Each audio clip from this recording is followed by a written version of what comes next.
So, Madam Deputy Speaker, we stand on the verge of an economic and social calamity. This is no time for the government to sit on the sidelines or to offer the same old answers or to try to go back to the old normal.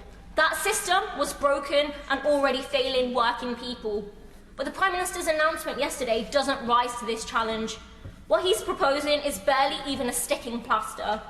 In the face of the worst recession for generations, the New Deal the Prime Minister promised equates to less spending than the cost of 2 aircraft carriers. It's a drop in the ocean. And the challenge before us is not simply recovering from coronavirus, but combating the climate emergency as well. Because the dangers of ignoring warnings and delaying actions are now all too clear for all to see. And we simply can't afford to make the same mistakes with the climate. There is no planet B to fall back on.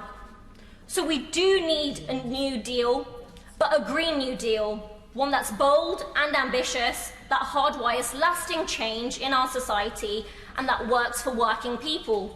This should be a New Deal that creates 1 million green jobs like the TUC have proposed, one that invests in green industries, renewable energy, home installation, and one which builds a resilient health and care service.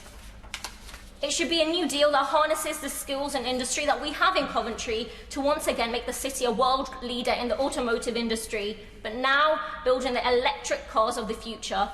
And it should be a New Deal that builds green public transport with railways and bus networks expanded and owned and run for public benefit, not private profit.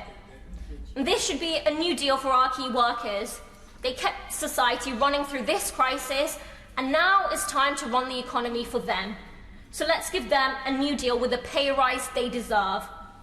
And with this New Deal, let's ask the super rich and the big corporations to pay their fair share. No more bailouts for companies registered in tax havens, no more tax dodging or corporate excess. Madam Deputy Speaker, as we emerge from this crisis, we stand at a crossroads that will determine our future. So let us learn from the lessons of the past. In 2008, bankers crashed the economy, but working people paid the price, with a decade of cuts and stagnant wages.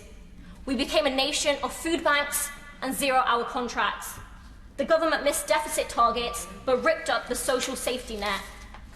There is no doubt that that was a grave mistake, but even now we hear calls for more years of austerity.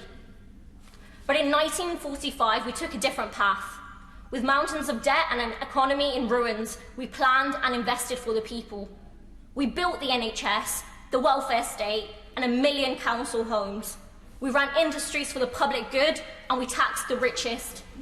Living standards rose, the economy grew, and debts were repaid. Which path we now take is up to us.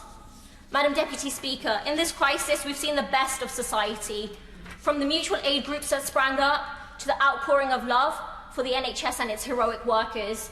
We've seen how deeply we care for one another. Across divides and differences, we pull together. So let's pull together again and build back better and greener with a Green New Deal, tackling social injustices, the climate crisis, and building a Britain fit for our key workers and the future. Thank you.